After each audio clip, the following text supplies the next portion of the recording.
Ya, baik. Ini adalah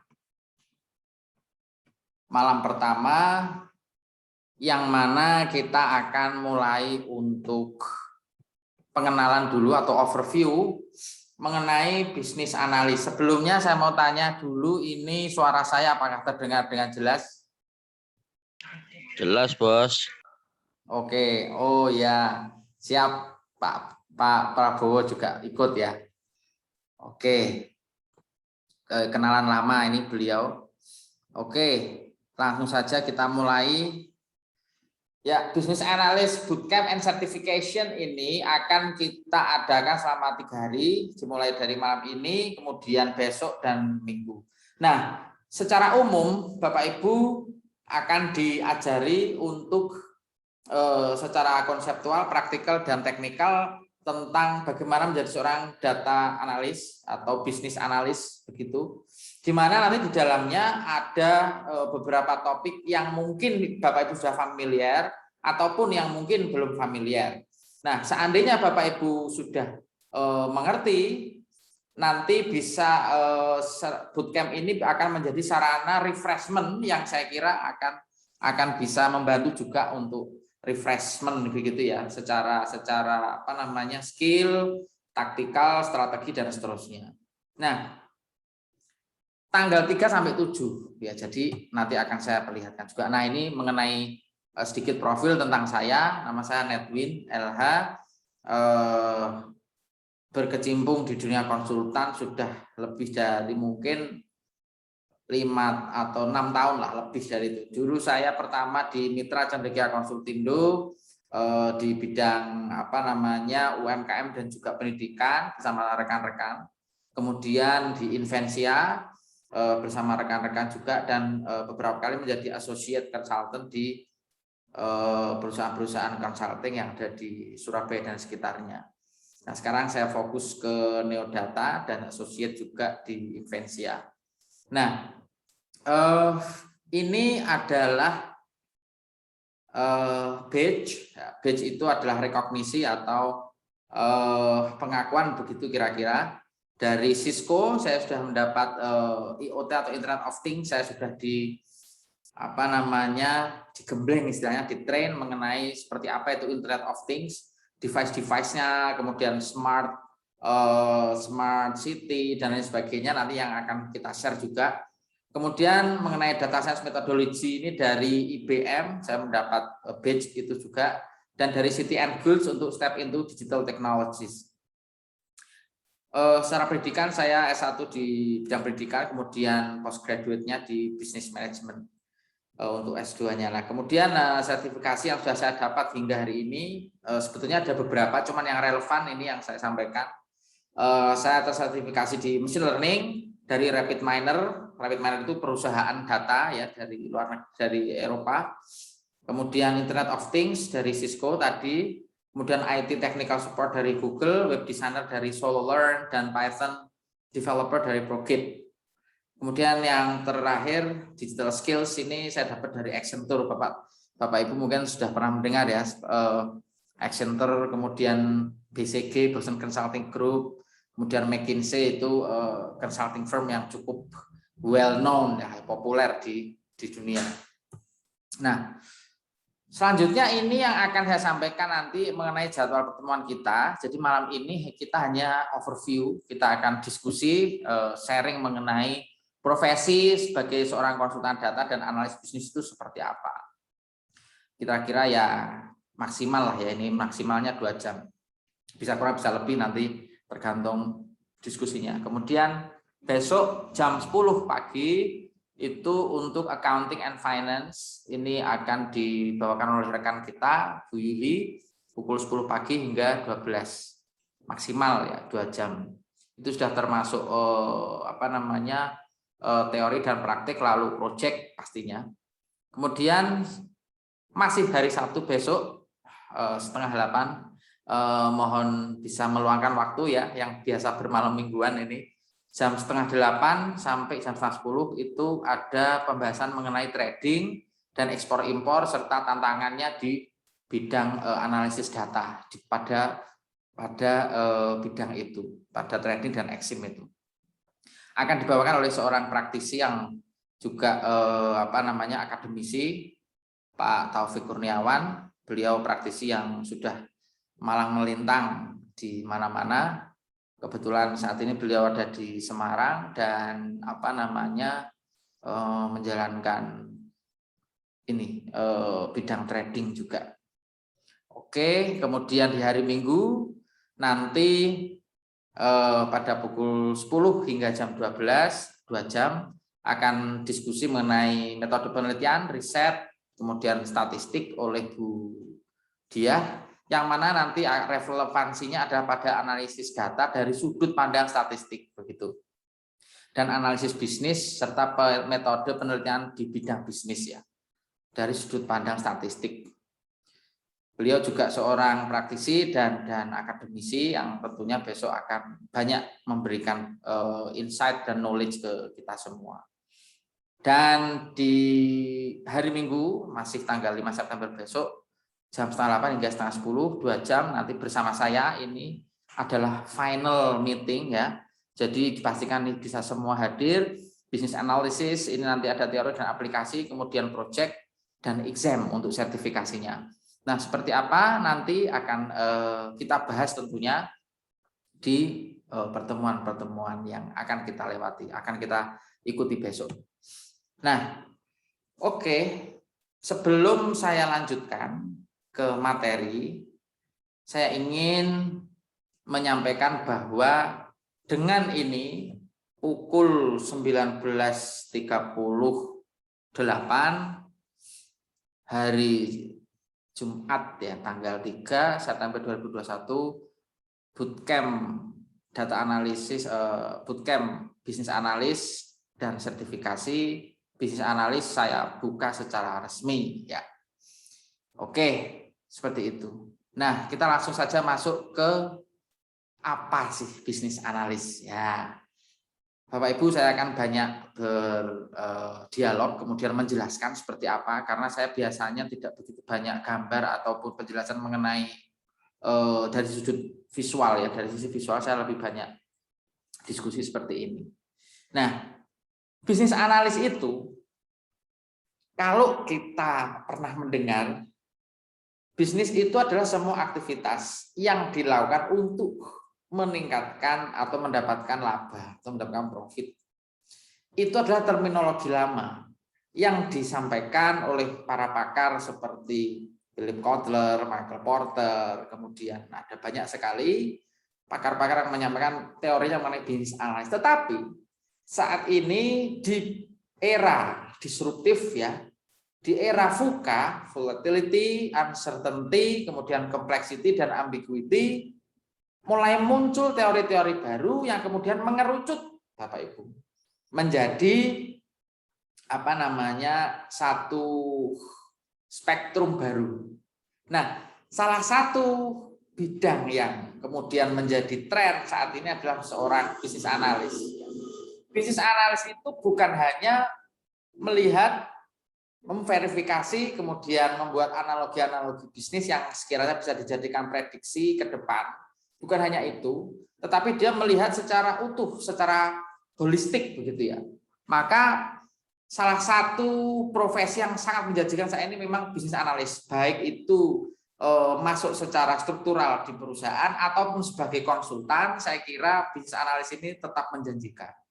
Nah, apa saja skill ya atau kompetensi yang dibutuhkan? Secara umum adalah 30% komunikasi dan pemahaman bisnis proses.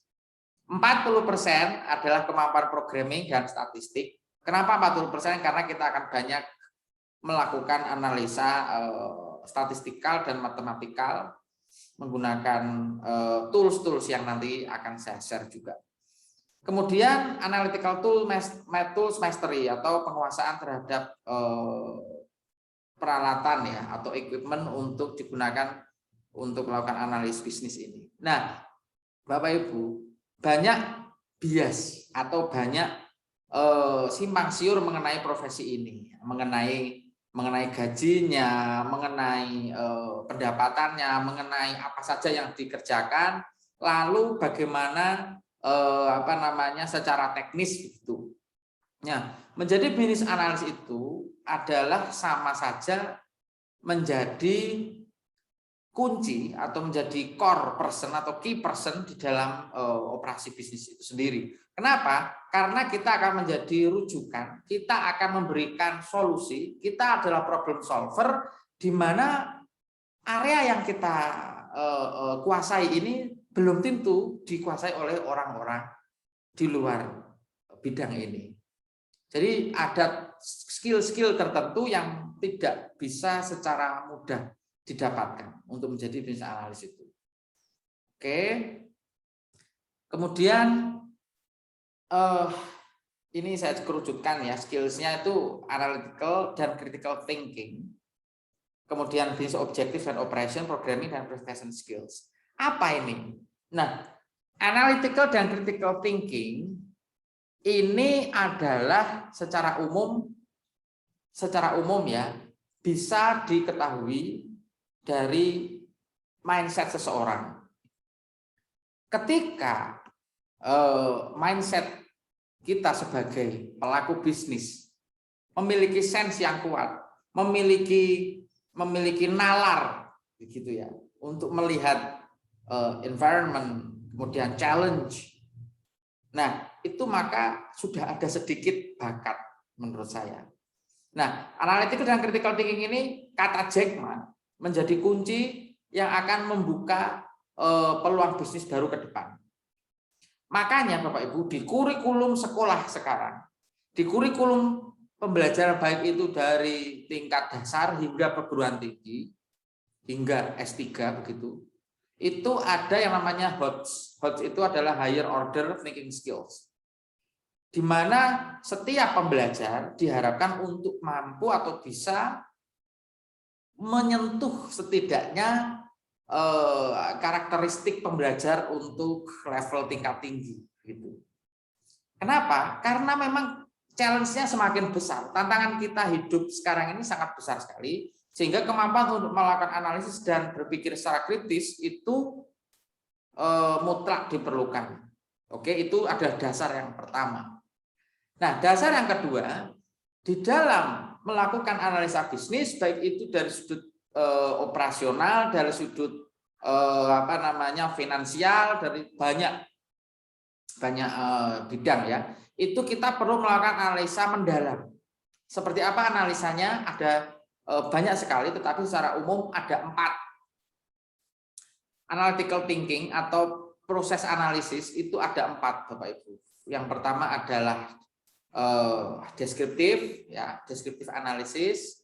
Kemudian di mana di situ kita akan menjelaskan secara deskriptif mengenai fenomena atau temuan atau challenge yang akan kita pecahkan, gitu ya, problem yang perlu kita pecahkan itu kita deskripsikan situ dengan metode-metode tertentu. Kemudian yang kedua adalah diagnostic analysis. Diagnostic analysis ini adalah melakukan diagnosa mendalam terhadap variabel-variabel yang ada di dalam satu case tertentu. Kita juga akan bahas itu nanti. Nah, diagnostik ini lebih mendalam lagi, deskriptif tapi lebih dalam, lebih matang, dan istilahnya kalau dalam dunia bisnis analisis itu ada yang namanya EDA atau exploratory data analysis gitu ya. Jadi analisis data eksploratif gitu metodenya. Nah, kemudian yang ketiga adalah predictive analytics atau predictive analysis, di mana kita melakukan prediksi-prediksi kuantitatif dan kualitatif juga situ. Nah, antara kualitatif dan kuantitatif ini kita akan mengikuti yang mana atau kita akan pakai yang mana itu tergantung case-nya. Tergantung dari fenomena yang kita hadapi atau temuan yang kita hadapi. Nah, ini juga akan kita pelajari nanti ya. Kemudian yang keempat adalah prescriptive analytics atau prescriptive analysis. Preskriptif ini sifatnya adalah memberi rekomendasi atau menjelaskan temuan, kemudian impact-nya, kemudian risk gitu ya, resikonya, dan memberikan solusi. Gitu, memberikan solusi. Kedepannya seperti apa, harusnya seperti apa, impact-nya kemana saja, apakah impact ke cost, apakah impact ke human atau SDM, ataukah impact ke environment, lingkungan, atau seperti apa. Nah, ini akan kita bahas nanti. Ini adalah skill pertama, baru pertama. Yang kedua adalah bisnis objektif. Bisnis objektif ini lebih kepada bisnis objektif dan operations ya. Bisnis objektif ini lebih kepada sasaran dan tujuan bisnis dari klien kita. Kita harus mengerti betul. Kemudian operations, di mana di dalam bisnis operations itu kita pasti akan melihat banyak sekali variabel, banyak sekali atribut, banyak sekali hal-hal yang abu-abu gitu ya, atau dalam bahasa statistik disebut bias atau bias gitu ya. Kemudian akan ditemukan banyak sekali varians gitu. Maka ini juga akan menjadi hal yang kita perlu garis bawahi, outline gitu ya, harus kita garis bawahi. Nah, dengan mengetahui sasaran bisnis perusahaan, dengan mengetahui betul bisnis proses dari perusahaan klien kita, maka kita akan bisa untuk memilih metode yang tepat, memilih pendekatan apa yang akan kita pakai, memilih tools apa yang pas, gitu. Karena apa? Karena tidak semua metode dan tools itu selalu bisa dipakai di case-case tertentu. Misalkan saja, saya beri contoh, kalau kita mau melihat suatu parameter angka, begitu ya. Kita akan memilih ini, kita masuknya menggunakan pendekatan kualitatif atau kuantitatif kan begitu. Karena itu sifatnya numerik, tentu kita akan gunakan kuantitatif. Nah, setelah memilih kuantitatif, kita akan gunakan metode apa? Apakah kita harus tahu dulu tujuan analisa, Bapak Ibu. Kalau kita mau melihat pengaruh, tentunya uji korelasi atau regresi misalkan. Kalau kita mau melakukan klasifikasi, berarti menggunakan algoritma klasifikasi, misalnya naive Bayes, misalnya klasifikasi a priori, dan lain sebagainya. Atau kita membuat cluster, ya kita gunakan algoritma clustering, seperti misalnya support vector mesin, atau yang lainnya, begitu ya, J48 dan seterusnya. Nah, ini semuanya ada metodenya Bapak Ibu. Tidak serta-merta kita hanya berpikir sepertinya begini, sepertinya begitu. Kalau masih berpikir, masih dalam asumsi, maka itu yang disebut hipotesis. Nah, hipotesis ini Bapak Ibu perlu diuji. Maka di dalam rapat-rapat perusahaan seringkali orang melakukan perdebatan-perdebatan yang sebetulnya mungkin tidak perlu. Tetapi karena ada semacam gengsi yang perlu dipertahankan di situ ya. Ada gengsi yang perlu dipertahankan, maka dia terus melakukan debat sehingga mungkin jadi debat kusir. Hal-hal seperti ini tidak jarang kita temui gitu. Nah, sehingga itu terjadi karena apa? Karena itu masih sifatnya asumsi, masih sifatnya hipotesis.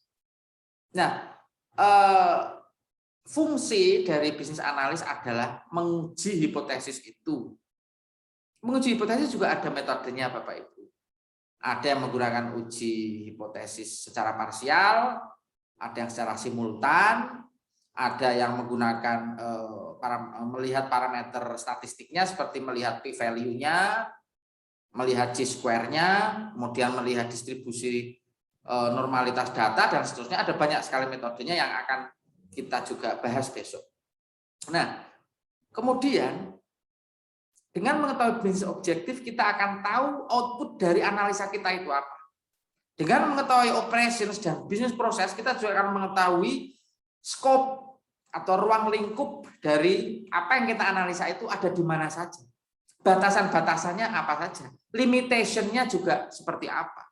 Nah, ini yang akan kita bahas nanti. Yang ketiga adalah programming. Wah, ini kan rumit Pak, saya bukan orang IT Pak, ini gimana ini? Selalu itu yang sering saya dengar. Bapak Ibu, programming itu tidak serumit kelihatannya.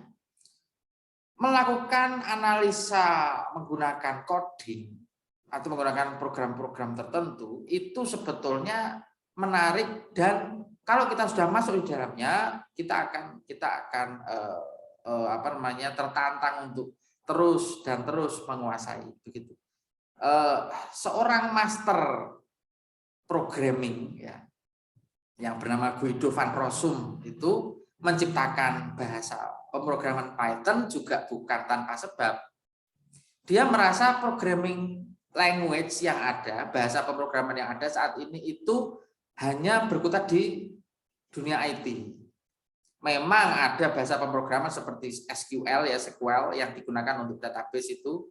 Bahkan sekarang banyak sekali frameworknya seperti apa itu NoSQL, kemudian Postgre, kemudian ada banyak sekali. Nah, programming yang dibuat oleh Guido van Rossum itulah yang menjadi akar atau asal muasal adanya bisnis analis, adanya data scientist, adanya konsultan data, adanya data manajemen, dan seterusnya. Hingga sekarang di Indonesia yang universitas yang fokus untuk apa namanya, membuat kurikulum terhadap ilmu sains data ini baru sedikit. Mungkin yang sudah ada sepertinya Unair ya di Jawa Timur, kemudian BINUS, kemudian kalau tidak salah di UI sepertinya sudah ada. Jadi belum banyak Bapak Ibu. Nah, makanya bootcamp bisnis analis ini sangat diperlukan, karena di luar negeri, di luar sana sudah banyak sekali analis bisnis yang sukses ya. Bahkan dari Indonesia itu sudah banyak yang ke luar negeri migrate gitu ya, bermigrasi ke sana untuk mendapatkan pendapatan yang lebih layak, karena seorang bisnis analis sangat-sangat tinggi gajinya.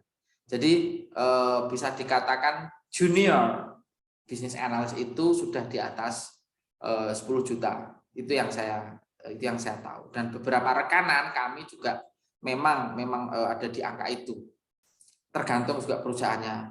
Nah, saya sendiri kenapa memilih menjadi freelance, karena saya melihat dengan kita tidak terikat dengan struktur perusahaan, maka kita bisa memilih klien yang potensial dan klien yang existing begitu ya.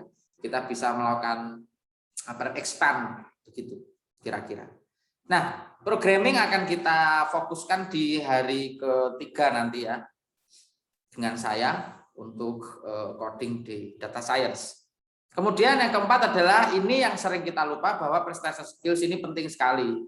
Presentation skills itu bukan hanya tentang kita ngomong, komunikasi, tetapi ada juga komunikasi nonverbal seperti komunikasi visual.